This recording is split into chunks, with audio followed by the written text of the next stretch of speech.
Good evening. It is my great honor to call to order this Risk Mayoral Candidates Forum. And before we proceed any further, we have many folks here tonight for whom English is not their first language, so we will be providing simultaneous interpretation into both Spanish and Swahili. And here to explain how this is going to work in both of those languages is Rita Willis from 3rd Street Bethel AME and Sister Mary Mwangi from St. Elizabeth Catholic.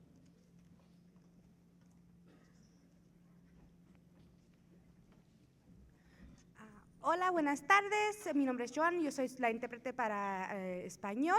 Entonces, como mencionábamos, vamos a tener interpretación simultánea que requiere equipo y debieron haber recibido su equipo a la hora de entrar, y si necesitan equipo y no lo tienen, por favor pueden pasar a la mesa de registro y ahí con gusto los van a atender.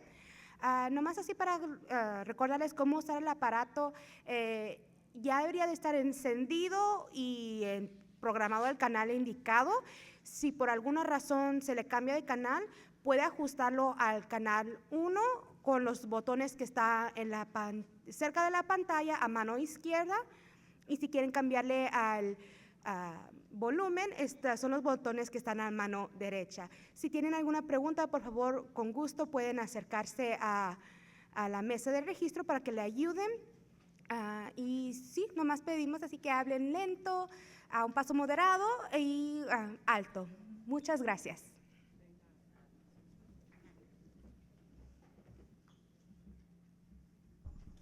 Good evening, my name is Sister Mary. Wale ambao wanasikiliza kwa lugha ya Kiswahili, kwa vyombo vya kutafsiri tutatumia nambari ya pili, na halafu kuna pahali pa kuinua ama kuchusha sauti. Kwa hivyo kulingana na vile utajisikia katika masikio, either utaamua utaongeza sauti ama utapunguza sauti yako. Na ikiwa kwa njia yoyote unisikii, tafadhali utainua mkono ndio niweze kuwasaidia, kwa sababu nitakuwa ninawatazama kutoka pale chombo cha kutafsiri. Asanteni. Thank you very much.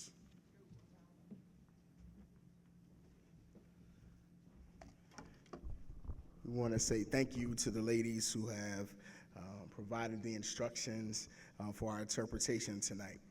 My name is Pastor Marvin Gilliam, pastor of the Mount Carmel Baptist Church and co-president for RISK, and I will now lead us in an opening prayer as we ground our meeting in that which we have in common, this holy and sacred purpose to do justice. Let us pray. God of justice, we are grateful for this day and for this opportunity that we have to come together to discuss, to share, to be informed about the intentions of our candidates for the city of Richmond. We pray for our city that it would become a place that is reflective of the glory that you have for it, that glory that includes all people and all citizens, one that is safe, one that where people can afford to live, that is equitable for all people. We pray that this time that we share together will help move us closer to that goal and to that aim. It's in your name we pray. Amen.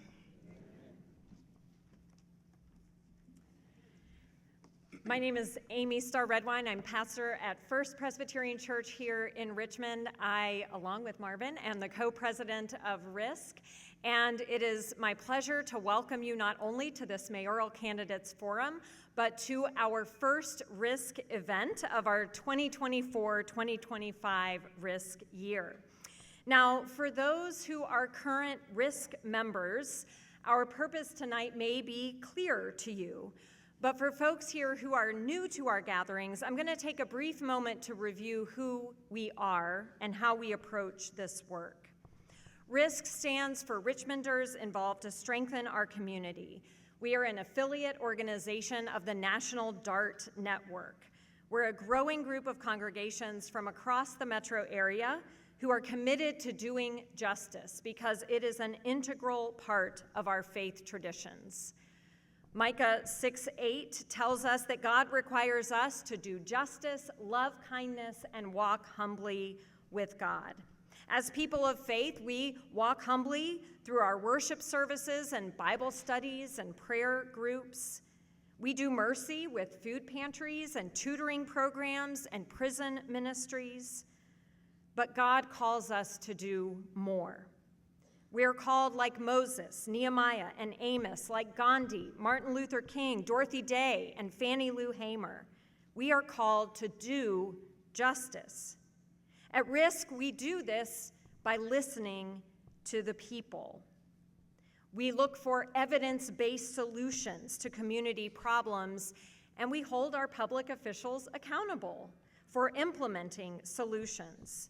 We do justice by demanding change in our community. Back in 2020, in our listening process, we heard people's longings for streets where they could feel safe from gun violence, and for apartments and housing that people could afford. In 2022, we listened to people describe the need for mobile homes that were safe and livable. We researched reasonable solutions to all these problems and presented them to our current mayor, but he refused to listen. So we focused on building our power, and those efforts culminated last spring in our annual Nehemiah Action, where we had a turnout of 1,751 people.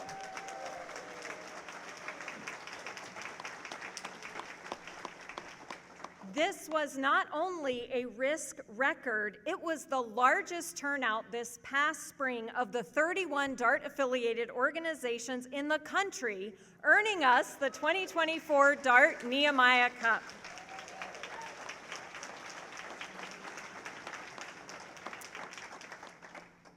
All of the declared mayoral candidates were at our Nehemiah Action in March, and they got a chance to see the power of 1,751 people and to hear the details of what we want. They then attended our GVI roundtable this past May, where they had a chance to hear in depth about our gun violence solution and to ask questions of our expert panelists. And finally, we have met individually with each of the candidates, explained to them the history of our issue campaigns, and answered their questions. So tonight, our purpose is to hear from them. If elected, what will they do to address the violence in our streets, the growing affordable housing crisis, and unhealthy living conditions in mobile homes on the South Side? So just a few reminders, because this event is a little different from some of our Risk events. We are a 501c3 nonprofit organization, which means we cannot endorse any candidate for office or ask them yes or no questions like we would do at an action for those who are in office. What we can do is give our candidates the chance to share what they plan to do about these problems, having told them clearly what we want. And we can summarize what the candidates say tonight and distribute that information to our congregations. In other words, we can educate voters on where each candidate stands on the issues. And we can and do encourage all of you to vote. If you or your family or friends are not registered, please take time to register or confirm your registration and make a plan to vote. Now, this is not an open forum tonight. We're not going to take questions from the floor. The questions have been determined, and the candidates have received them in advance. We'll be asking for silence when they are speaking. You're doing a great job, so just keep that up.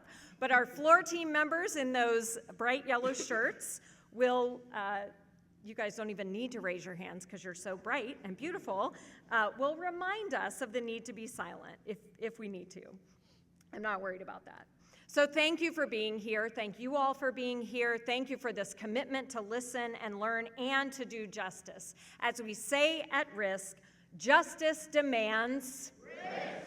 Indeed. Now it's time for our candidates to introduce themselves by giving us an overview of what an administration under you would look like if you are elected. The order in which you'll speak is something we're going to determine randomly, so Marvin will ask you to pull a paper from the basket. Each of you will pick a number. Number 1 will go first for this round, and then number 2 will go first in the next round, and so on. So everyone will get a chance to go first. So who's got number 1?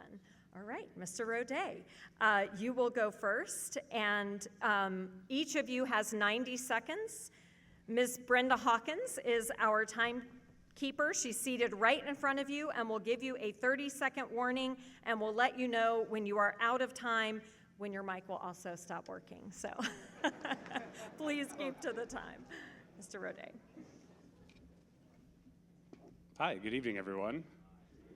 My name's Harrison Rodet. It's a pleasure to be here. Thank you to RISC for consistently coming together and advocating for things that are important to our community. It's really wonderful as a candidate to get to engage with you all and build personal relationships with voters across the city. I also want to give a special shout out. We build some personal relationships with each other here on stage, showing up at all these forums together. And everyone should know tomorrow is Councilwoman Mosby's birthday, so happy birthday. We've been asked to talk about the administration under my leadership, and I'm just really excited to share a vision for a city that truly works for everyone who lives here. We are at a genuine inflection point in the history of Richmond. Richmond is a growing city, our tax base is increasing, and yet too many people are left behind in our community.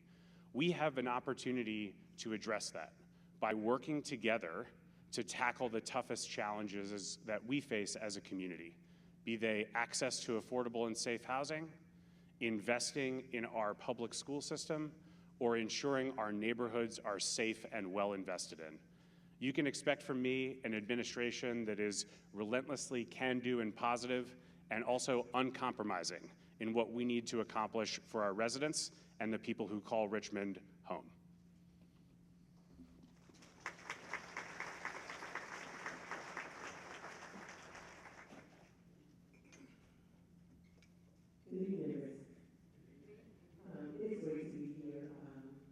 Thank you, Harrison, for acknowledging the birthday. A administration for me is simply follows what and who I have been throughout my lifetime. I am a realtor that has been helping those who would need housing for over 18 plus years throughout the Richmond metropolitan area. I have 2 transition homes in the city of Richmond because I understand the need for those who are unhoused. It is an administration that listens because I was listening, and that's the reason I started Help Me Help You. I began my journey and started a business of 23 years, businesses on the bus line on the south side of Richmond, because I do have an understanding that people in the city of Richmond need opportunities.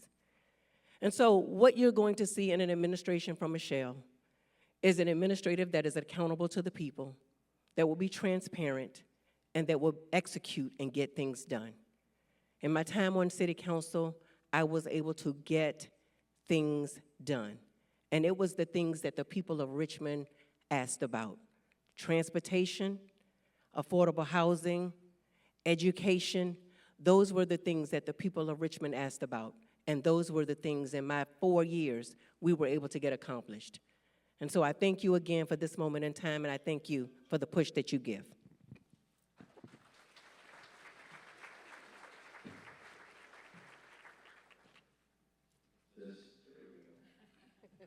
Hi, everyone. My name is Andreas Addison. I am currently on City Council in the 1st District and also running for mayor, as we all are.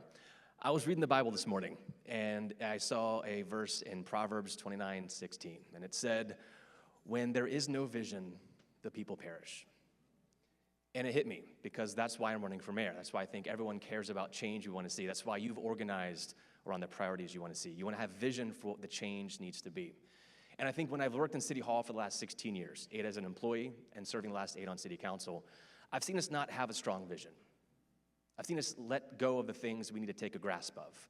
I've seen us miss the opportunities where we can make a difference by doing the simple things, the easy things. And so an administration under my leadership will be focused on transparency, being present, listening. Not just because you ask me to, but because I want to, because I need to hear from you what you want to see done in your city.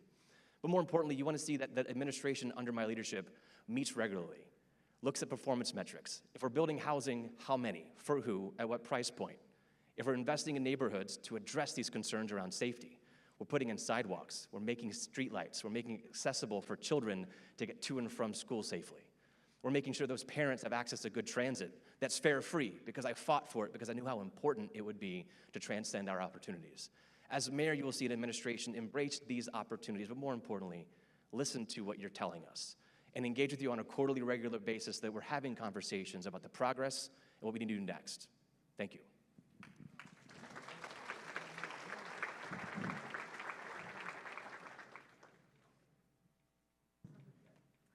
Good evening, friends. My name is Danny Avula. Really great to be here with you all. I'm particularly enthusiastic about this group because it is faith that compels me to do the work of justice. It's what compelled me to move into the East End of Richmond 20 years ago in search of deep relationships across class and across race to build a community. And for 10 to 12 years had this incredible experience of living in the village and raising my kids and having neighbors who served as surrogate grandparents. But as Churchill developed, we saw a lot of displacement, and many of my neighbors were pushed out. And so that experience of development happening without the vulnerable voices in our community at the table is what has compelled me to run for mayor. More than anything, I want to make sure that our city leadership has the most vulnerable residents of our community in mind. And as the city grows and develops, that we are centering on the marginalized. I will have an administration that truly listens to community. It's what I've done for my entire career as the public health director when we started a network of clinics in public housing. We listened to residents. We got into those communities. We co-created a model with them. When I led the COVID response at the state level, even when I didn't agree, I went to Southwest Virginia and listened to people's hesitancy around getting vaccinated. And we partnered deeply with community to make things better. And so that is what my administration will look like. Re-earning the trust of the community, being incredibly transparent, and always listening to the residents that we exist to serve.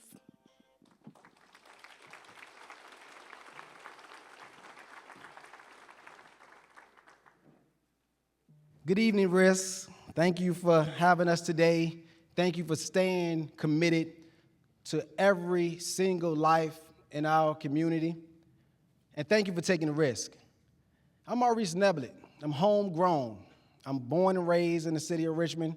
I've seen the challenges. I've actually experienced the challenges firsthand, just like all Richmonders throughout the time of my 35 years. I love Richmond. The aspect of our administration when we are elected as mayor is that we want to make sure we have community formation. We want to make sure that we have a seat at the table, each and every one of us, and ensure that we have a network and team-building relationships. It's important to have those team-building relationships. Since the beginning, we've been running a campaign on transparency, accountability, and new leadership. That's needed. We all know that since the beginning of this election, we've seen changes. We've seen changes that have accelerated to become better, but it still seemed to be a promise. I want to make sure that we make those changes together. And I believe under our administration, we will have a rebirth of Richmond. That's what we need. We need new. We need to have a new way forward. And the future is now. And I ask that you do vote for the administration of the people so that we have our government and we have our community back. Thank you.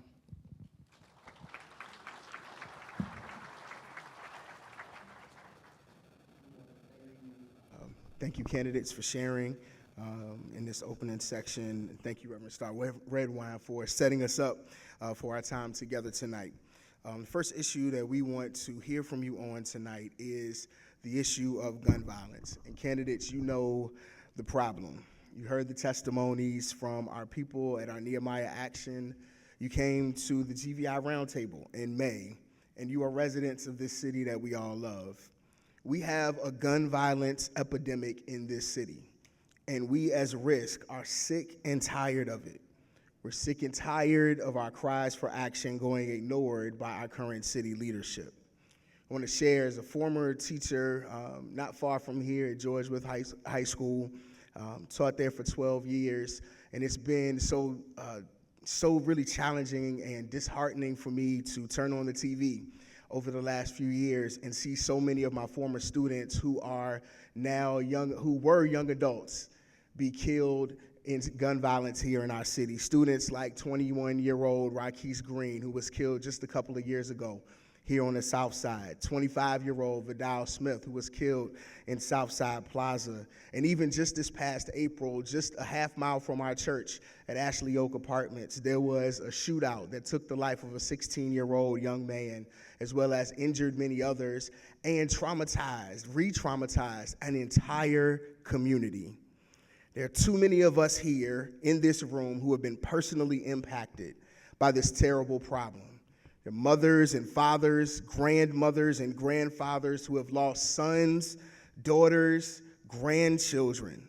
Babies have lost their parents. Young men on the cusp of starting their adult lives, going to prison because they got caught up in the cycle of violence and no one offered them a better path.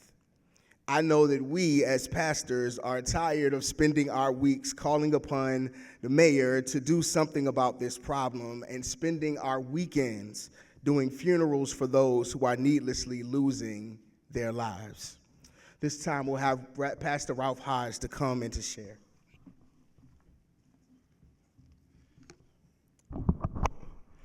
Just like Pastor Gilliam shared, we at Second Baptist unfortunately have had to do several funerals for young people and in our community. Right in front of where I stand, we had the bodies of young folk. And what makes it so difficult is back in 2019, when we spoke to the community, our Community Problems Assembly, and through our listening process, back in 2019, 5 years ago, we had about 50 house meetings all over the city. The people told us gun violence is on the rise. And so we researched, we called people all over the country, what are the best solutions for gun violence? We found out that a thing called group violence intervention, GVI for short, is one of, if not the most successful gun violence reduction strategies in the community, because it doesn't focus in on incarceration, but it focuses on intervention. In an intervention, especially with those with the highest risk of being on the end of gun violence or perpetuating gun violence. GVI has been known to cut gun violence in half in cities that has been implemented with fidelity. We're grateful that we began to share that.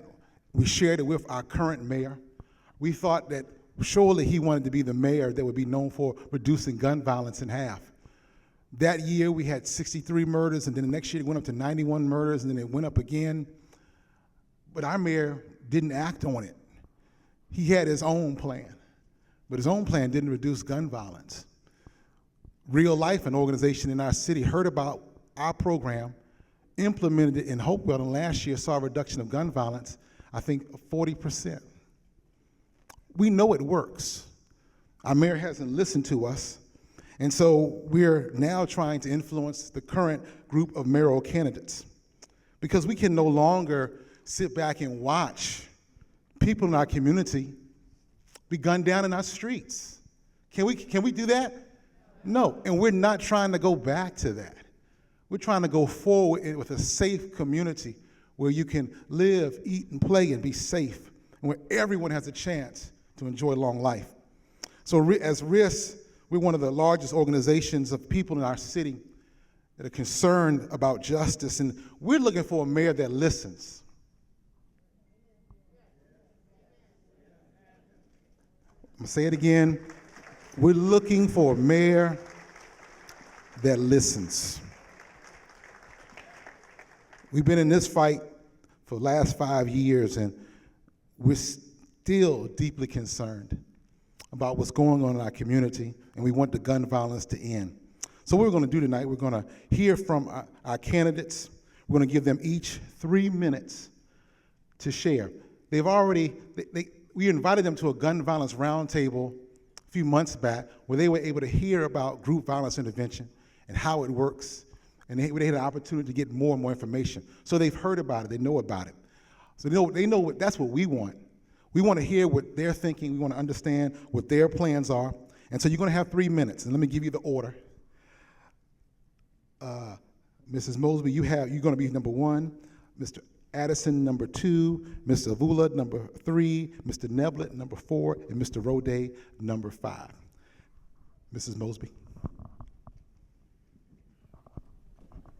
Sahaj.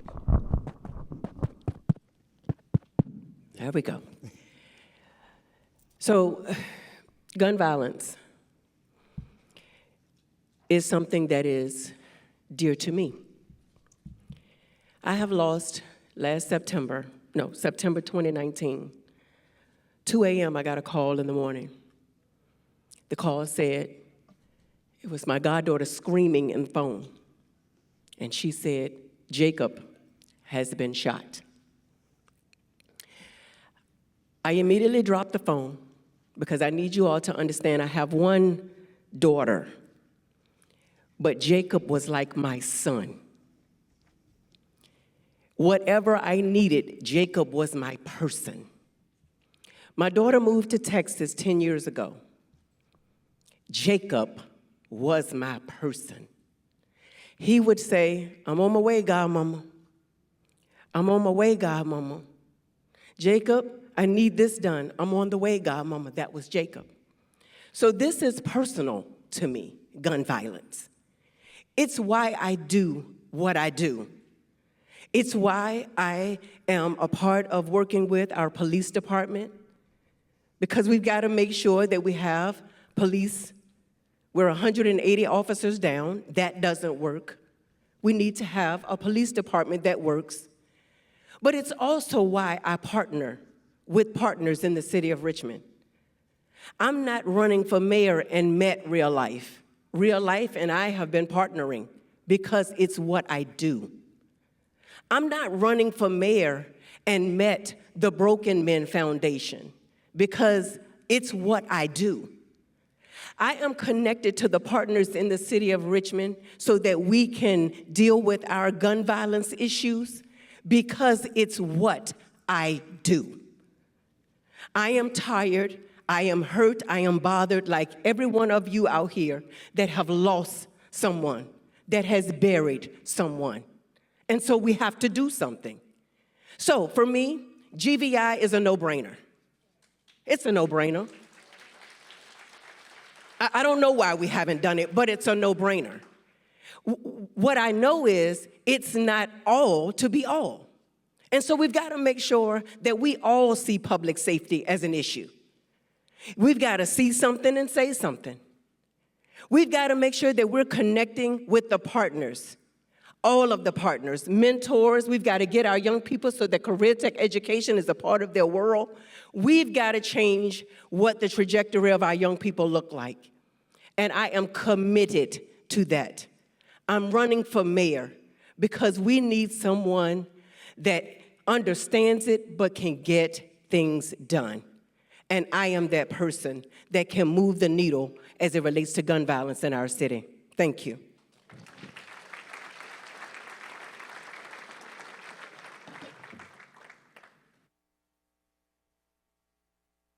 So this topic is something that I just enjoyed learning about so much from you, because the research you've put in has educated a lot of council members, and that's why we have shown up to support as best we can this initiative on youth violence.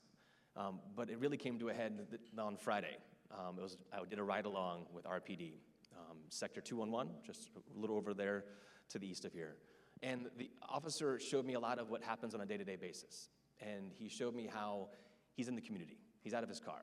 He knew the people when we pulled up at a call personally. You're the guy with the 2 big dogs, right? Your daughter I helped pick up last week from the issue she had when her car broke down. These are the types of things we see. But the problem we have is when they're not there. And the violence that happens in our community is what we need to find a way to solve. And group violence intervention is a key aspect of helping those who are on the cusp of creating a problem, pulling a trigger, having one pulled on them. And that intervention point has to start yesterday. I've advocated, as you've requested on council, for the mayor to initiate this program, and I've been told the same answer you've been given. And I think the challenge we have is the leadership of this city is not about what I do as a mayor, it's what we accomplish together. I don't build housing as mayor, we build housing in our community. I don't create jobs, we create jobs across our community. We don't solve gun violence, I don't do anything directly for that. We, together, have to lift people up. Jason Cameron in public schools has said that youth violence is a crisis based upon the built environment. There are too many children that don't have activities while they're growing up and they're developing to keep them in safe, healthy environments. They don't have sidewalks to get to and from their school and home safely. They don't have after-school activities, sports, youth, cultures, opportunities. And for me, the biggest reason why I care about this is because that's why I'm here before you. I grew up in a low-income household in Shenandoah County, and I'm here because of the after-school programs that helped develop me, that kept me out of harm's way, that gave me a motivation to go to school tomorrow, that gave me something to plan for. It was I had to do my homework to get ready for school tomorrow and an activity. And it could have been band practice, it could have been swim team, track, or whatever, it doesn't matter. But I know that me and the students that I went to school with, we all kept ourselves accountable in that capacity. And I look around our schools and I don't see those across all of our neighborhoods. And that's why one of the biggest things I think we can do as a city is to invest in our neighborhoods, to make sure every child has the same access to resources that I did growing up 30 years ago. And to me, when I look at the capital of the Commonwealth and the fact that kids are just going home without anything positive to maybe get them activated together, to be developed and cultured and nurtured is what I want to make sure every kid has. It's putting fields, it's tracks, it's basketball courts. It's places for them to have gymnasiums to play music and activities. For me, that's the first thing you'll see me invest to wrap around the whole child to make sure that this does not happen for our next generation.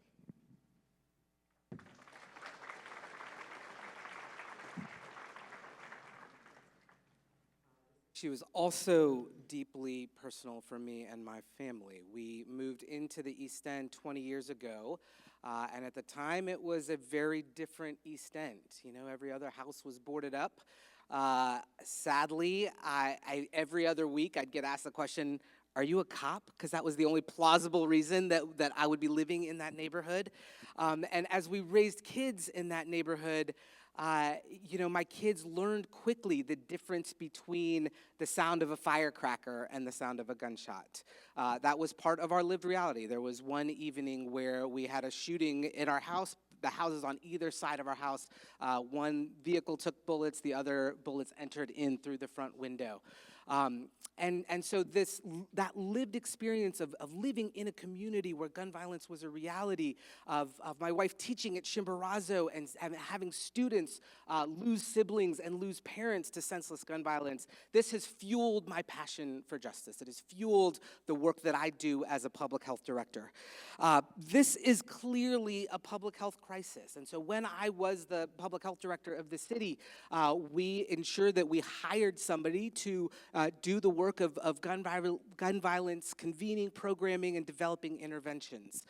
We also, in 2018, I spearheaded a gun violence symposium for healthcare providers to understand what role they can play in counseling kids and families around this issue. And it's the work that, you know, in public health that I have done, and as a clinician, I have done my entire career, is to look at the data and use evidence-based practices. And so I think in this particular case, GVI is a phenomenally evidence-based practice. You guys have done the work, you've done the research for us. And what we've seen happen in Hopewell, I saw Maurice here earlier, you know, the work that Maurice is doing on the ground with the Hopewell PD, leading to a 40% reduction in violent crime, that tells the story, right? Like that is the kind of work that we should be doing here in Richmond.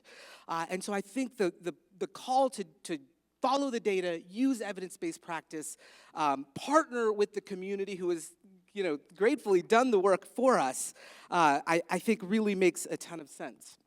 I will also say that the work is about the intervention, and in this particular case with group violence intervention, the relational focus on finding that small group of people who were involved in gun violence, building relationship, wrapping around them. That's the work that needs to be done. But we also need to address the root causes of this. We need to address poverty, and we need to give kids a different pathway than violence. And so there's a whole social services and employment and economic development angle that is also getting at the root causes of what leads to this behavior.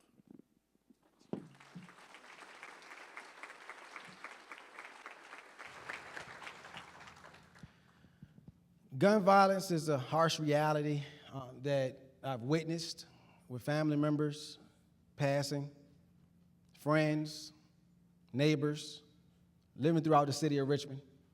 I lived on all sides of Richmond, so I've experienced a very bit of it. I lived on North Side, East End, West End, and South Side. I've heard the gunfire. I've ran from gunfire because it just sporadically burst in the neighborhood on the corner as a child. The older children, you know, they fast and they strong, so they're trying to run in, and I was pushed away. And if you've been in public housing, the black fence that's there, I can still feel it today. But the aspect of gun violence is not just about a solo solution. It's going to take a group. It's going to take a union. It's going to take for all of us to get together and support. And we need an uproar in City Hall. Group violence intervention is a must. I believe in group violence intervention. I've seen, and I've also came up with a solution myself that it mirrors group violence intervention. It's just when I heard about group violence intervention that it was just meant to be. It's destined. But what I do know is what our youth need is opportunity. Yes, they do need pathways. That's why I'm running. I am the youth of Richmond. I want to have the opportunity to make changes for our families, my friends, and our counterparts. This is the opportunity that I need so that we can make the changes and move forward in Richmond with true resolution. 4, 8, and 12 years have gone by, and we are worse today. We have had leaders in position that have failed us. We are going to stand up, we're going to forge together, and we're going to support GVI. That's without a doubt. Thank you.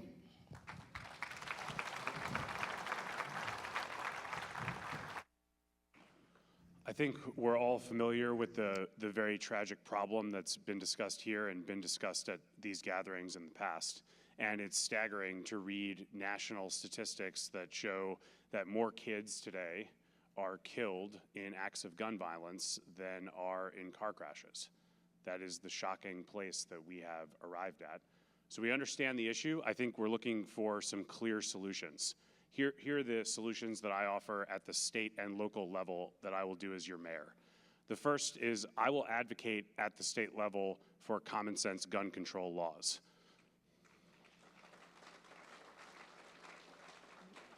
We've seen common sense gun control laws pass the General Assembly only to be vetoed by Governor Youngkin. We need to get those laws passed. And locally, there are absolutely things we can do. I published an op-ed in the Richmond Free Press a few weeks ago outlining some very clear steps. The first is I will create an Office of Gun Violence Prevention in the mayor's office itself. That elevation shows that it is a priority. Second, in my first budget, I will propose record investments in GVI. We've all talked about the program. We know it works. Third, it is critical that we have a more robust community involvement in our incident reviews. Every time there is an incident in Richmond, we need to be engaged with all of our community members, no matter where they live and who they are, so that these tragedies do not reoccur. And finally, we need to bring in school-based violence prevention programs because this is a program that is too specifically, this issue is too specifically affecting our kids, and we can't stand for that. Those are concrete ideas that I will implement in office, and hopefully working together, we can solve these challenges. Thank you.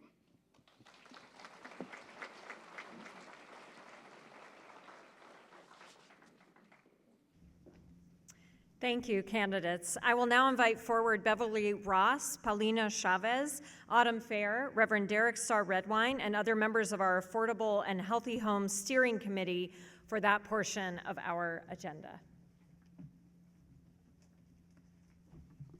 Good evening. Candidates, as we've reviewed with you a few times already, there are approximately 1,000 families living in very old mobile homes across Richmond's south side. Condition in these homes are bad, very bad. Water has seeped in, destroying insulation, leading to extreme heat in the summer and extreme cold in winter. And despite families trying to keep up with costly repairs, there are other problems: mold, rodents, collapsing floors, and leaking roofs. These families need and deserve help. In 2022, we succeeded in getting the city to put $300,000 in the budget to start a mobile home repair and replacement program. We had to fight to get the funding released, and it finally was a year later. The program started in June of 2023, and so far 21 homes have been repaired. Here tonight to share something about the problems as well as the hope that exists with what we've been able to do so far is my fellow parishioner, Paulina Chavez.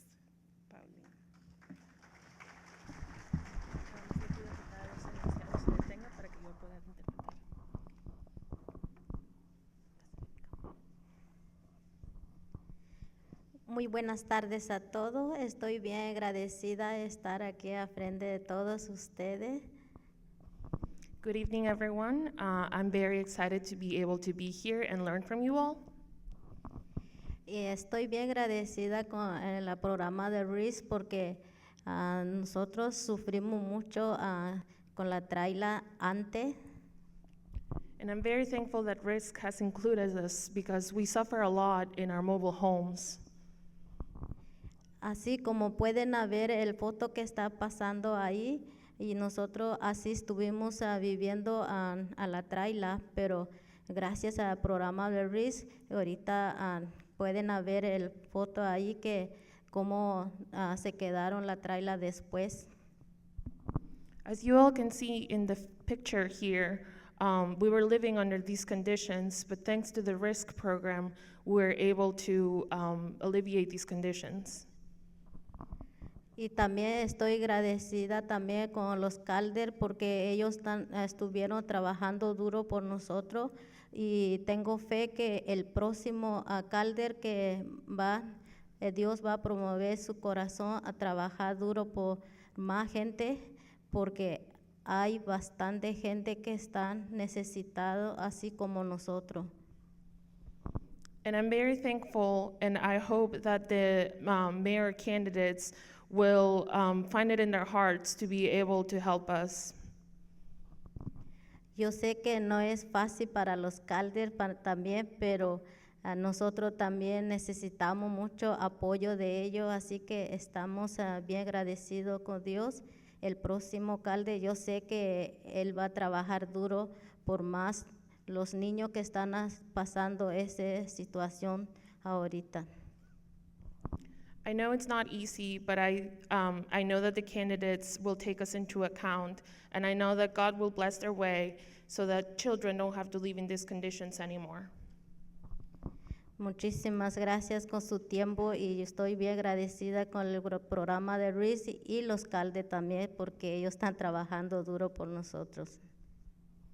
Thank you so much. I'm very thankful to RISC and to all the candidates because I know that they're working hard to fight for our people.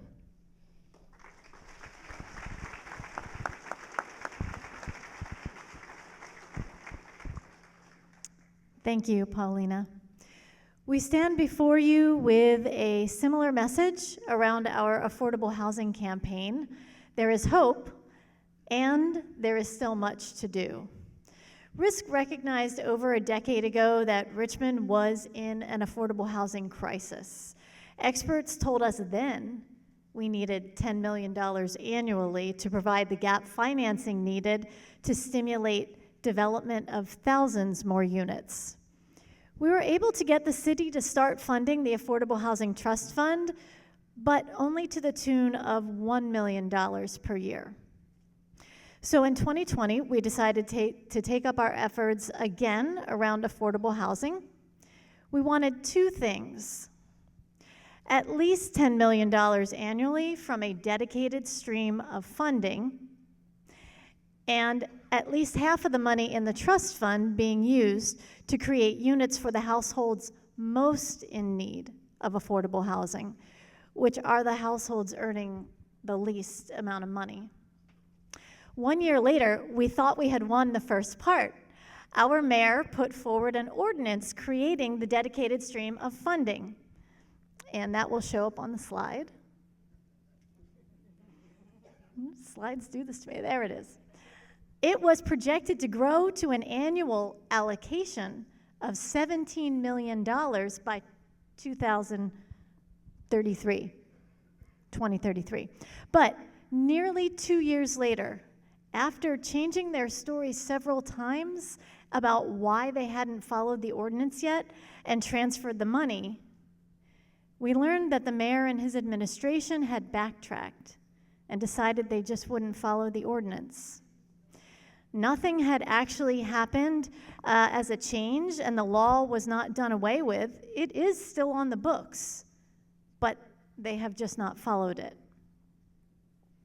Indeed, by spring of 2023, Mayor Stoney and his administration had come up with a new plan for how to fund affordable housing, to use borrowed money from selling bonds.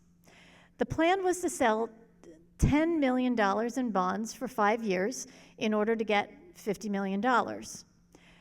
There are a few problems with that. Number one, of course, it's borrowed money, and we'll have to pay it back. From documents we've seen from the city's finance department, it will cost us $35 million in debt service over the next 20 years just to have that $50 million up front.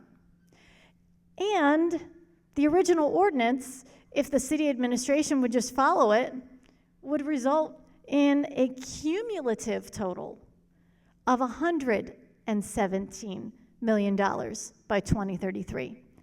And it would keep growing beyond that, and no debt service. And finally, going back to the second piece of what we wanted, half of the money going towards households earning the least amount of money. Now, this slide indicates how the city decided to spend the bond revenue that they allocated last spring. As you can see, on the left, is the need. The need is the people in the city who are paying more than half of their monthly income on housing, more than half. I'd say they're in need of affordable housing. Now, the red piece of the pie, of that particular need pie, is representing them, and you can see those people, by the way, are the people who are making $32,000 annually or less for a family of 4. And that is over 10,000 families. That's a pretty big red piece of the pie. Now, look at the pie chart on the right and look at the red slice again. With the bond revenue, only about 12% of the units created will be for this group of people, this group that represents the hugest bulk of the need and the greatest need, and that is 101 units in that small red slice that are going to be provided when the need is more than 10,000.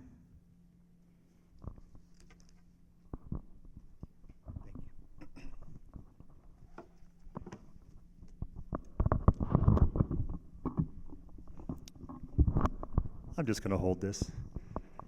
During this time, this back and forth, this negotiation, during this time, the people and families across the Richmond area continue, as you know, to suffer. Now, during our House meetings we've conducted over the last several years, we have heard horrific stories of families living in their cars, of senior citizens' rent doubling on the spot, of people being forced to live in motels. And we're gearing up, as you all know, we're gearing up for this year's House meetings around the city, and we fear the same stories are going to be told over and over again. So our position is pretty simple. First, get in compliance with the current ordinance. Fund the Affordable Housing Trust Fund with the dedicated stream. As Autumn shared, there's a law that creates a dedicated stream of revenue for the trust fund. Let's not borrow the money. Let's prioritize the crisis by using city funds, our funds, to address the crisis. Now, right now, there is $6 million already accrued, and it's just sitting there, waiting to be put into the Affordable Housing Trust Fund. We secure commitments from city council members at our Nehemiah Action to call upon the current mayor to do as the law requires and place the money in the trust fund, and they did. Thank you. Only to be told some excuse that's not worth repeating in this present company of why it just couldn't be done. So our first position is to get in compliance with the ordinance. The second is to match the use of trust fund dollars, match the use of these trust fund dollars to the greatest need. Those households earning the least amount of money. That is justice. 80% of the households in the affordable housing in Richmond are earning less than $32,000 annually. Let's make sure at least half the units created, half the units, meet the needs of those people. So get in compliance with the ordinance to fund the trust fund, match the trust fund dollars to the greatest need, and finally, release the funds. Release the money that's already been allocated for mobile home repair and replacement, and increase the funding for this special program over the next few years to solve the problem and get families in crisis the help they need. As Beverly and Paulina shared, the initial $300,000 we won was allocated and 21 homes were repaired. We won another $500,000 the next fiscal year, another $800,000 just this past year. The promised $500,000 has been released, and we're waiting to hear how many homes are replaced or repaired. And we've been told the additional $800,000 will be released in October. So that's $1.3 million in help that's coming right now. The problem is there's more need. We estimate half of the 1,000 mobile homes in Richmond need to be repaired or replaced, and that's going to take more funding and a commitment from our next mayor to do the right thing for the people who need it most. All right, we're now going to hear from the candidates around what they will do to address each of these problems if they are elected mayor. You have 3 minutes. I have 3 teenagers. I taught kindergarten. I have no problem cutting you off, but you guys have been great. You've been right on time. I appreciate it, and we'll begin with Mr. Addison. Thank you for the personal approach to the story and for sharing this passionate issue for housing. I love the fact that if you call Richmond home, you should be able to call Richmond your home forever. And for right now, we've got so many people dealing with housing instability across all income levels, and we've got to see what government can do to change that. And what we've seen from the mayor over the last several years has been one that wants to take ownership of it. As a person on council who's fought for the same things you've asked me to do, to put the money in the budget for repairing mobile homes, fought for that, asked for it to be shared and submitted and given out to the community to meet the needs of the basic repairs for just a dignified living circumstance. But I only approved the budget. The administration has on July 1st the ability of transferring those funds day one, and they drag their feet.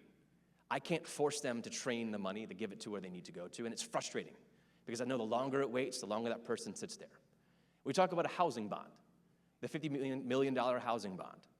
First of all, I want to see a housing bond that actually meets the needs of our community. That chart of the housing need needs to be how we invest. You can tell a lot about a city's priorities by how they invest their resources. And for me, the housing needs to be mixed income. If you look at the Richmond 300 master plan, we've identified where we want to see growth. It's then the city's job to meet that growth by saying, as you develop, I want it to meet every income level in that housing opportunity. That means we've got to bring the housing authority by our side and not let them be the reason why we can't build a deeper affordability. The reason why some of those numbers are so low is we need the housing authority to be a partner in those developments. All income levels need to be included in that space. That's why, for me, reforming the economic development focus of our city is so important. It doesn't need to be on our debt. It needs to be in our city's future. We're investing in housing. It needs to be meeting the needs of everybody. So there's a couple things we need to focus on. One, how do we make sure everyone has access to housing? And how do we make sure that that housing they have access to is at the standard they can live in? Two, we need to make sure that they are able to move throughout the neighborhoods they need to. People have to move for jobs or opportunities. Everyone should have that same access as well. We also need to make sure mixed income is the goal. That requires putting every resource, every incentive, and every expectation for how you build. And if I show you where I want to see that happen, I zoned it for that use. I get the barriers out of the way, and I create the incentives to do that. The Affordable Housing Trust Fund should be at the table with every project. Every development should be seen as, I want to get a check from the Affordable Housing Trust Fund to meet the affordability, because the cost of a brick is the cost of a brick. But if you can make that brick cheaper so we can meet the needs of our population, let's make sure that happens. I want to make sure that they have ample funding. Philadelphia has the best model, $250 million neighborhood improvement fund. We need to be thinking bigger than $50 million, and as mayor, I'll make sure we have the resources together to do that.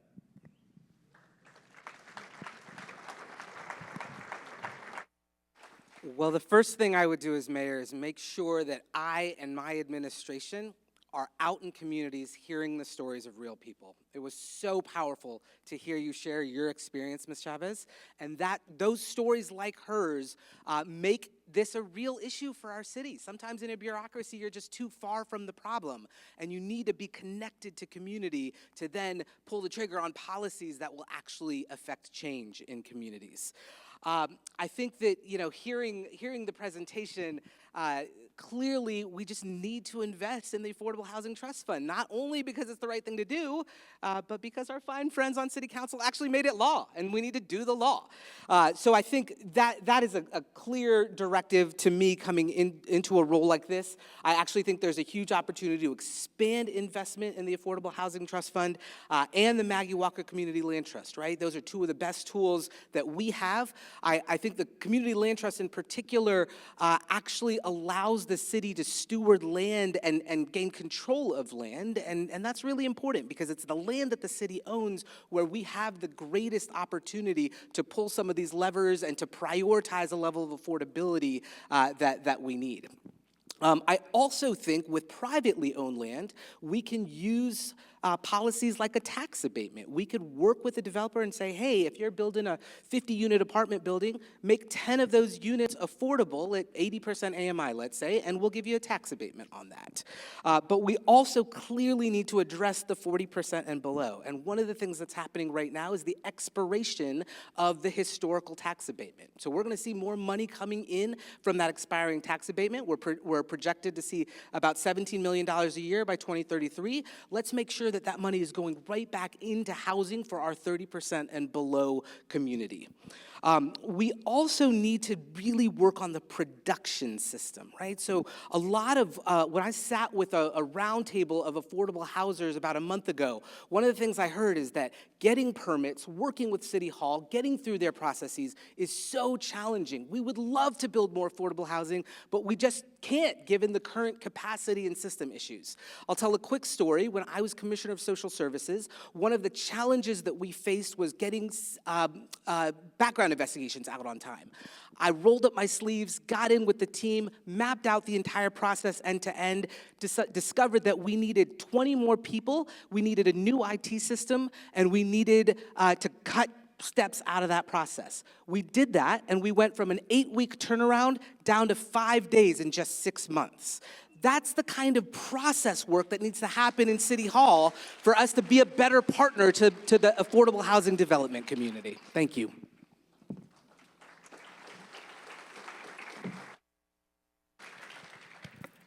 So again, I think that a lot of what has been said is a part of the process.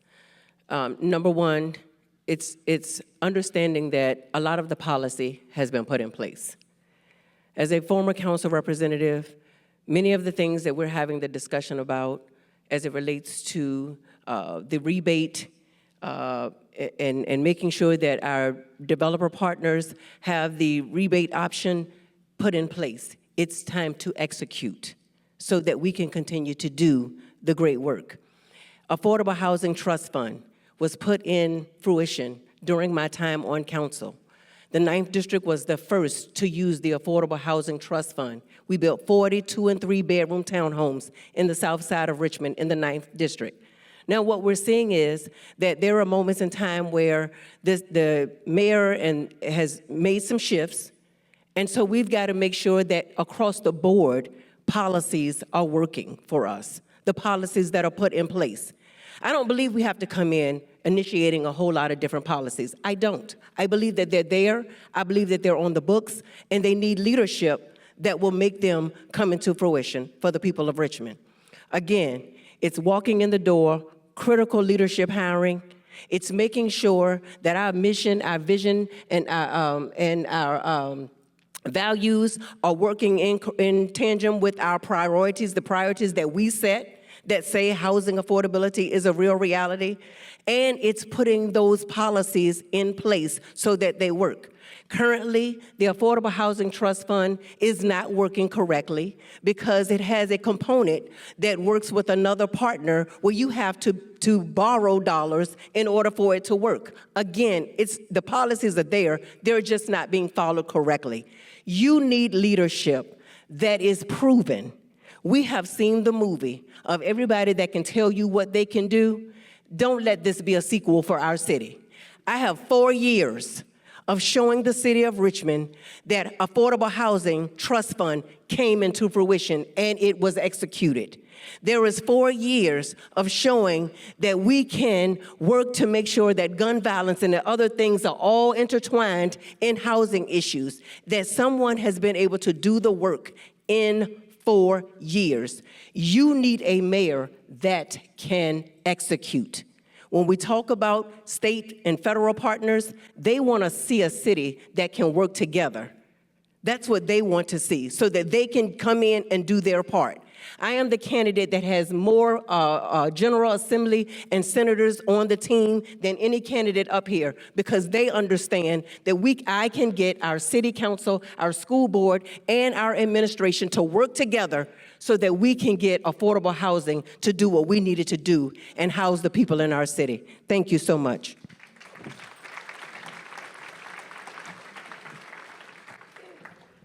Give risk the money. Simple as that.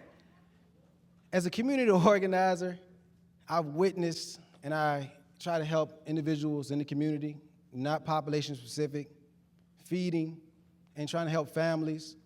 But when you see children that are homeless with their parents, that gives you a different feeling, and it makes you think many thoughts, like, what's going on?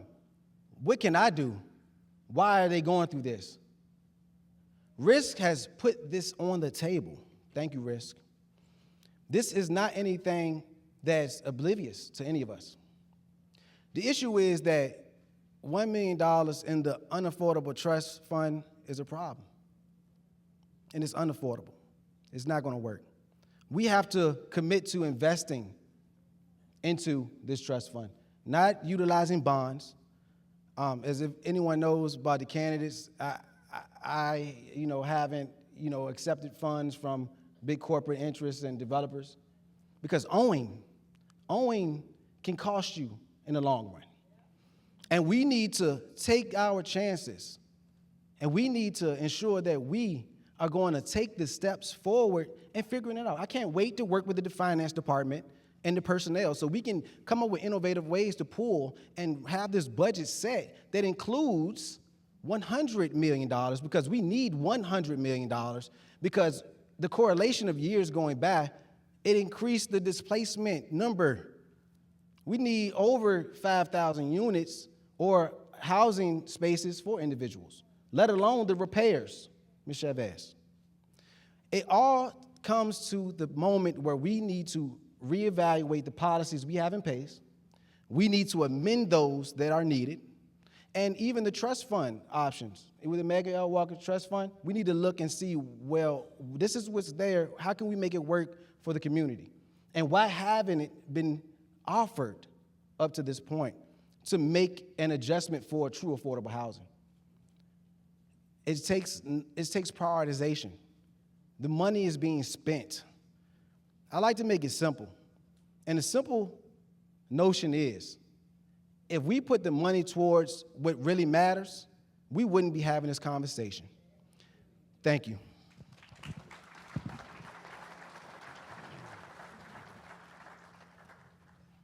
Thank you to the team at Risk for your consistent advocacy on this issue. Housing is the single number one issue for my campaign. I talk about it first everywhere I go. Why? Because every single person, no matter who you are, deserves to live in a safe and affordable home. And it is very sad in some parts of our community how we don't walk the walk on that value statement. We don't spend enough time talking about that, depending on estimates, 55 to 60% of people in Richmond are renters, not homeowners. We don't spend enough time talking about what we can do to protect tenants. We don't spend enough time talking about how there are people in our city, in places not far from here, like places I've been, like Woodland Crossing, where folks are paying over $1,000 a month to live in units that are infested with mold, that have exit stairwells that are falling apart, where portions of a building have caught on fire and people are still living in it. Yes, building new housing is important, but protecting renters is important too. Stopping evictions is important. There are many ways we can invest in housing and affordable housing. Over the next 4 years in my administration, we're not going to talk about doing these things. We will invest $100 million in the next 4 years in housing. Now, I am not going to stand here today and commit that that is going into the Affordable Housing Trust Fund, and I'll tell you why. It's because we have many other problems. We have folks, when it rains, who are living under bridges. We have people who live in conditions that are unacceptable. So we're going to have to use our taxpayers' dollars wisely. And while I couldn't be more excited to support the goal of using taxpayer dollars to develop affordable housing that is truly affordable, we're going to have to invest in protecting people who are already here, not just people who are going to move into new things that get built in the future. I was very excited to see Vice President Harris make housing such a large part of her platform. I'm very glad this is now getting the attention that it deserves, not just in Richmond, but nationally. I know we can work together to solve these problems, and I look forward to working with all the folks in this room to do that.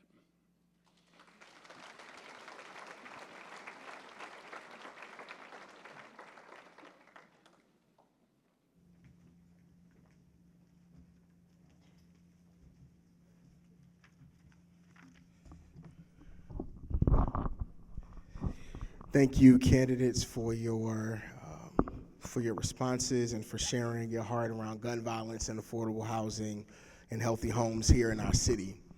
One final question we want to share and ask you about tonight. As you've heard throughout tonight's agenda, things don't sit right between Risk and our current mayor.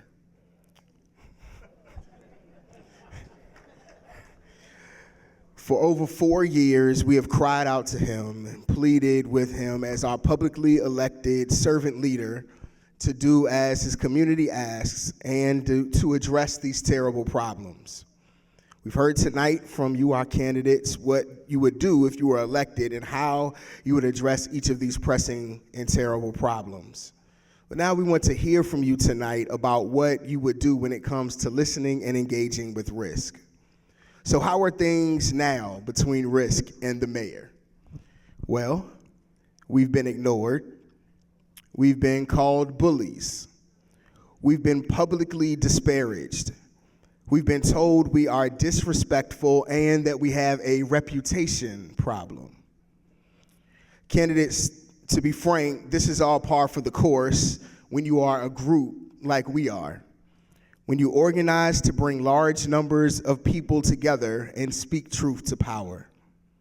As Reverend Amy Starr Redwine shared with us earlier, we are operating out of the prophetic side of our faith traditions.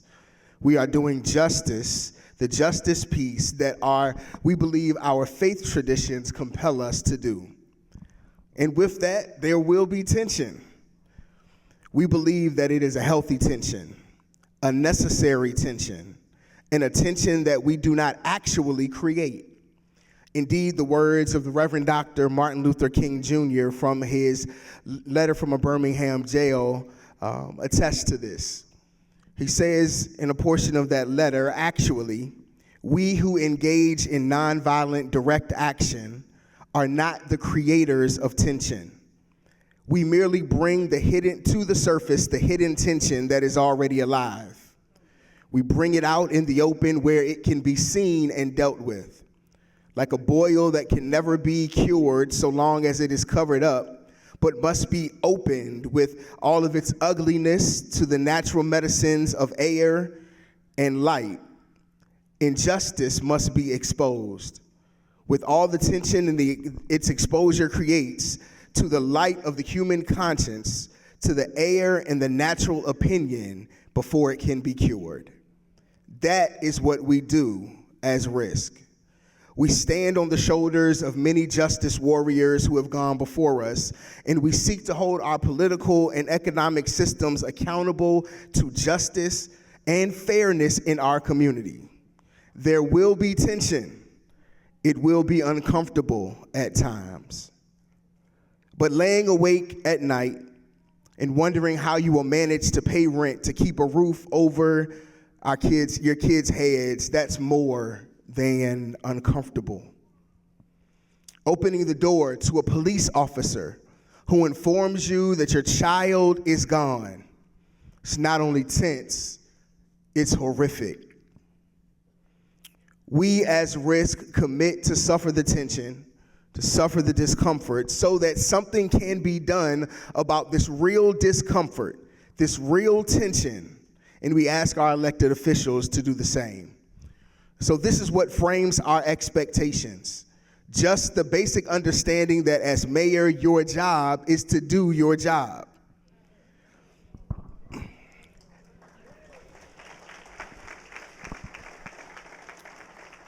And yes, doing your job may be at times uncomfortable. More specifically than that, we want the following from our next mayor. We want a commitment to meet. We won't be at your door every day or every week or even every month, but we do expect you to put us on your calendar when we call. Attend our Nehemiah Action annually. We'll give you the date well ahead of time. In fact, you can scribble this down right now. March 25th, 2025. And everybody else, make sure you have it in your calendars. March 25th, 2025. And on that date, we expect 2,025 people to gather together at the Nehemiah Action and 3,000 people by 2029 at the latest. If you are elected, this is by far the single largest gathering of your constituents you will see on an annual basis. And we expect you to be there. And finally, we ask that you listen. Hear us. If elected, we are your community. We will now hear from our candidates. Each of you will have 1 minute to respond and to let us know how you interact with us as RISC, what your relationship with us will be if elected.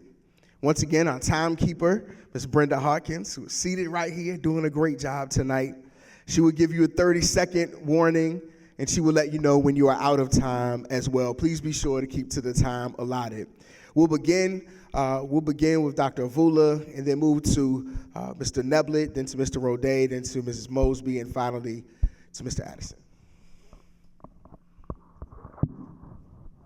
Well, I just want to say that those three things are absolutely the baseline for how I would operate as mayor with RISC. It is the way that I have modeled leadership as a community member who has been engaged in community level activism. I know that we've got to elevate the voice of the people, and this is a really powerful way to do that. As Director, the story I told you about building that network of clinics. We listened deeply to residents. One of the things we heard was that there are residents of these communities who want to be part of the solution. So we went and got grant money to hire them as community health workers. They become a huge part of our connection to the community. During the COVID response, partnered with many of you faith leaders in this room, week after week, month after month, having conversations about the vaccine and partnering deeply. And that's how we got to vaccinating so many members of the African American community, which typically never happens.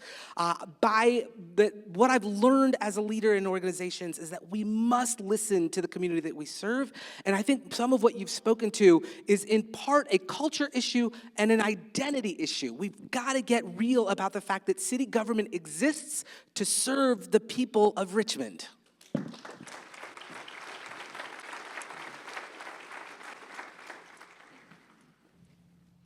We can't go back to the basics. It hasn't worked. Business as usual is over. I pledge for transparency and accountability with new leadership. My community formation plan that I have gives RISC access to the mayor's office. It gives access for collaboration. With the organization like RISC would allow us to be able to communicate with nonprofit organizations to make sure they have their voice. Also gives opportunity for our community members as well to have access and have an open door to the mayor's office. The community formation plan is what I pledge, and that's what I commit to ensure that we work together to resolve the issues in our community so that we can move on to the next and not having a year after year, year after year, pledge and begging and praying for a change. The change happens now. The change happens with your vote on this ballot for your children. The change happens with NABLIT. Thank you.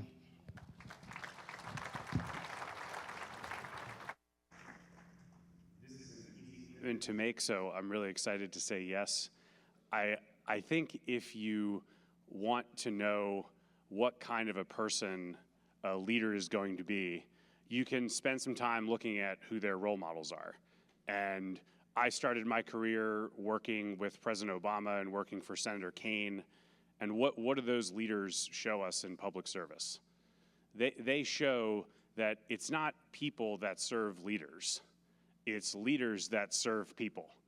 So the idea that you would not be open and transparent and welcome input from our community is quite alien to me. I'm really excited to engage not just with this organization, but community groups across our entire city on a regular basis. I think where you show up is really important. I've made some simple commitments, like showing up in school every month to be with kids, like holding public events in every area of our city. Our next mayor should have that style of leadership.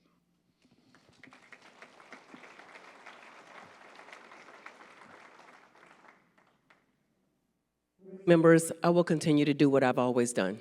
I'm a great listener. I was walking in the 8th District and a man opened the door, and when he opened the door, he said, "I know exactly who you are, Miss Mosby, because you listen, and I know you listen." And I'm saying to you, I can be a little direct as well, but that doesn't mean that we can't work together. I'm okay with a little tension. Sometimes tension has to be so that we can get to the root of what we're trying to get to and get to our goals. And so, yes, my door will be open to risk because listening is what I do. Y'all, I got a millennial. I have to listen so that we can cohabitate and things can work in our home. At the end of the day, I'm running for mayor because I have been listening to the people of Richmond. I have nothing else that I'm doing this for that has anything to do with me. I want Richmond to work for every Richmonder, and I promise to continue to listen.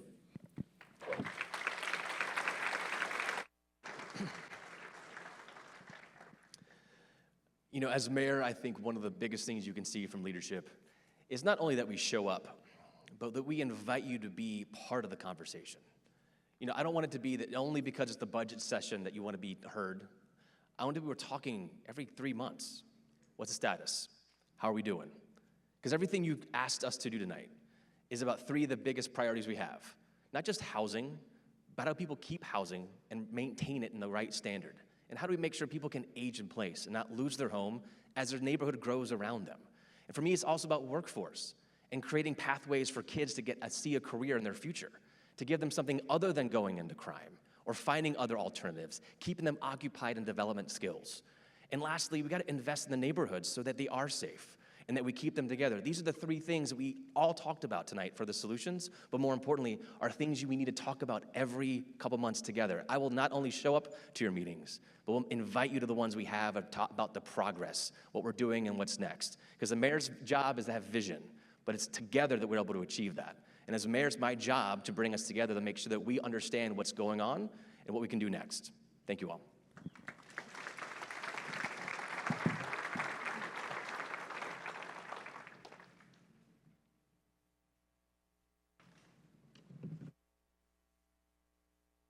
Your responses. And finally, we want to give you just one final opportunity to share in 1 minute or less, just final closing comments that you may have. We'll begin with Mr. Neblett, then move to Mr. Roday, then Ms. Mosby, then Mr. Addison, and Dr. Avula.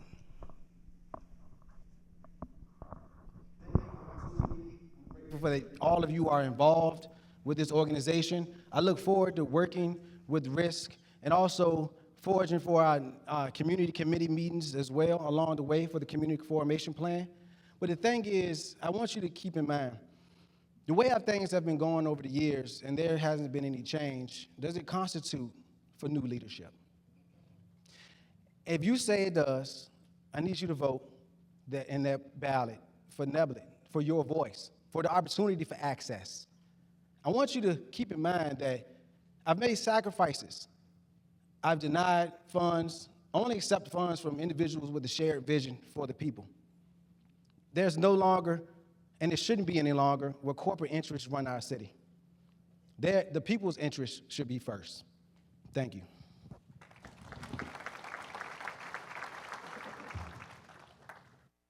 Pleasure being with you all this evening. Thank you again for your advocacy. I'm really excited to continue to campaign on a positive vision for the future of Richmond. What does a city that works for everyone really mean? It means we can raise the bar for our community and be a place that is affordable, yes, for people who find the city an exciting place to be, but also for people who've called Richmond their home for their entire lives. We can build an amazing school system and give our kids access to high-quality public education. We can invest in our neighborhoods, not just with streetlights and fixing our potholes and fixing our sidewalks, but investing in important initiatives like GVI. We can have a mayor who fights for access to reproductive health and pushes back against Governor Youngkin's abortion bans. We can do all those things. We can do all those things if we work together. I know we can do it. We see a movement building all across the country, a return to positive politics, work together politics, let's get things done politics. We can do that here in Richmond. Thank you.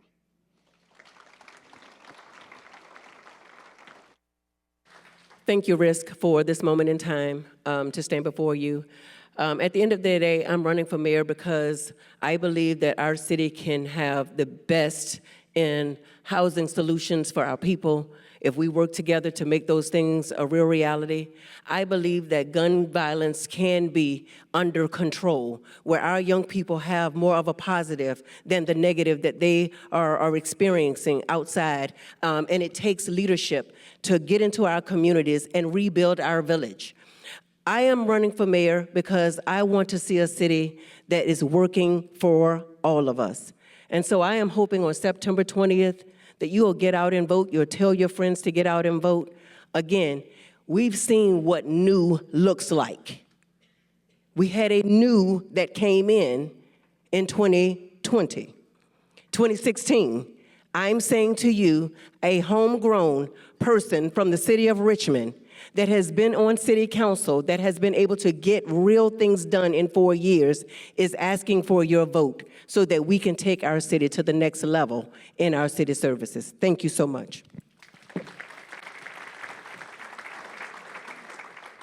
I've had a couple conversations with folks in the last couple of weeks who have said, I go to these forums, it feels like everybody's kind of saying the same thing. We all agree on a lot of the policies. And so I guess I'd love to just put before you what I think we ought to be making our decision on, what we ought to be deciding to hire in our next mayor. Someone who has actually done the work of leading a large organization, building teams, changing cultures, improving processes. I did that at the local health department and then at the State Department of Social Services. Someone who is engaged in regional work, because we know that many of the solutions that we need to solve for Richmond can't be done in Richmond alone. I did that when I merged the Richmond and Henrico health departments, and we're gonna need to lean into more regional solutions. And we're also gonna need to draw down money from the state. And I'm the only candidate who has effectively lobbied and gone through the budget process at the state level. We know that we need the state as a partner to address some of our deep infrastructure issues. But more than any of those things, it is the work of justice that draws me to this role. And so I hope you find a kinship in that. DannyForMayor.com is my website. Look forward to meeting you, many of you, after this. Thanks.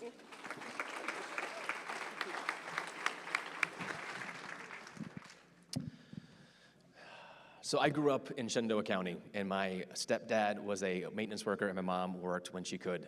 I was on free lunch. I grew up on food stamps and got Social Security checks. I'm here before you because of government assistance programs, and it was those opportunities that gave me help to get through the ability of going to college on a Pell Grant scholarship. And it's those opportunities that made me pursue a career in political science, which was my major. And I'm actually someone actually using their political science degree as a political official. And through that, when I moved to Richmond, I came to become a public servant. I came to work in government, and I applied for jobs to work in the city of Richmond. And so for the first 8 years of my time here, I worked in City Hall. I fought within the walls to try to make it better, focusing on things around poverty, understanding why gentrification and displacement is such a bad thing and why it's hurting our communities. But more importantly, as I went then to quit that job to run for city council because I wanted to make a bigger impact on policy, investing in our communities. And I think we've made a lot of good progress. And the reason why I'm running for mayor is because I want to continue the work that I started here, that brought me to want to apply my studies and passion for the city. This helped the services and the resources that gave me that stand to have a step up for everyone else to have the same opportunity here in our city. And for me, that's why I'm running AndreasAddison.com. Love to talk to you some more. I'll hopefully knock on your door soon.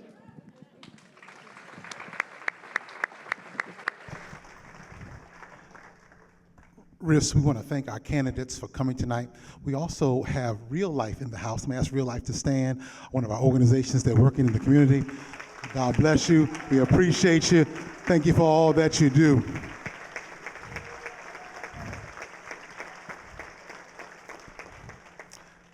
Real quick, we would just want to make clear again what we are looking for in our next mayor. Tonight's forum was just on two issues, really: housing and gun violence. And we wanted you to hear clearly where the candidates stand on both of those issues. We're excited that I believe all of the candidates told us that they would implement GVI and other gun violence strategies in the first half of 2025. That's what we're looking for. So we're hoping all of them will make that step. We're asking for any mayor, for any person that becomes a mayor, to get in compliance as soon as possible with the ordinance that's established the dedicated stream for the Affordable Housing Trust Fund, and make sure that at least half of those funds go towards those making the least amount of money in our community. Isn't that a good ask? That's a good ask. We also want more funding so that we can continue repairing mobile homes and giving families the opportunity to live in dignity that they deserve. And finally, we're looking for a mayor who takes the citizens of Richmond seriously, and especially Riss, but not just us, but all of the citizens in Richmond. We know that you'll take these seriously, and that's what we're asking for you to do. We're also asking you to attend, it's just once a year, our annual Nehemiah Action, where you can then share what you're doing and also hear the community, because there are serious problems in our community that must be addressed. Now, Riss, you've heard from each of the 5 candidates, and you've heard what they've had to say. Now, I want you to repeat something that Reverend Redwine spoke earlier. Because we are a 501c3, as an organization, we do not endorse any candidates. And so that's not what we're going to do. What we will do, and we believe it's our civic duty to do, is that we're asking everyone to vote. Everybody say vote. There should be something on the screen. There you go. You're not registered. grab that QR code. You can also go to iwillvote.com. You can check your registration, get registered. We want everyone voting, cities and the county. What we're also going to do, we're going to educate you and let you know. We're going to summarize all of what the candidates share, and we'll put that out. And I normally don't do this. At Second Baptist, they know I don't allow any campaigning at Second Baptist Church. But since we invited the candidates, this is what we're going to do. Outside, you'll feel free to share any materials with anyone in the parking lot. And I appreciate that all the candidates did abide by that. Now, if you come on a Sunday, you know you don't do that. But today, since we invited you, we're going to allow you to share. So when you go outside, go to the right. There's plenty of space on that right side that you can share. Let's see. Now, whichever candidate gets elected, we're going to do what we're going to do. We're going to hold you accountable. And hopefully they're going to expect no less from us. And so, Riz, what we need you to do is to help us continue to build power. Last year, we assembled 1,751 people at our Nehemiah Action. This year, we are looking to take that number over 2,000 and keep that number growing every year. We want you to stay encouraged. We want you to stay involved. We want you to be a part of our movement. We're about to start our house meetings. And so when you hear the call to come to the house meetings are where we hear what's going on in the community. The first thing RIS does is we listen. We listen. And so the house meetings are extremely important. And so I'm going to, when we say justice demands, there we go. We need you. We need you working. We need you serving. I want to ask now that Chris Malone come, and he's going to lead us in our closing prayer. Let us stand.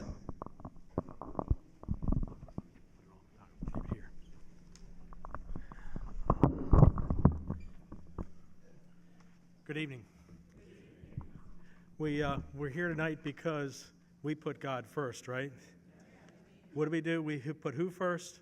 God first, okay? Bow your heads with me for a moment of prayer, please.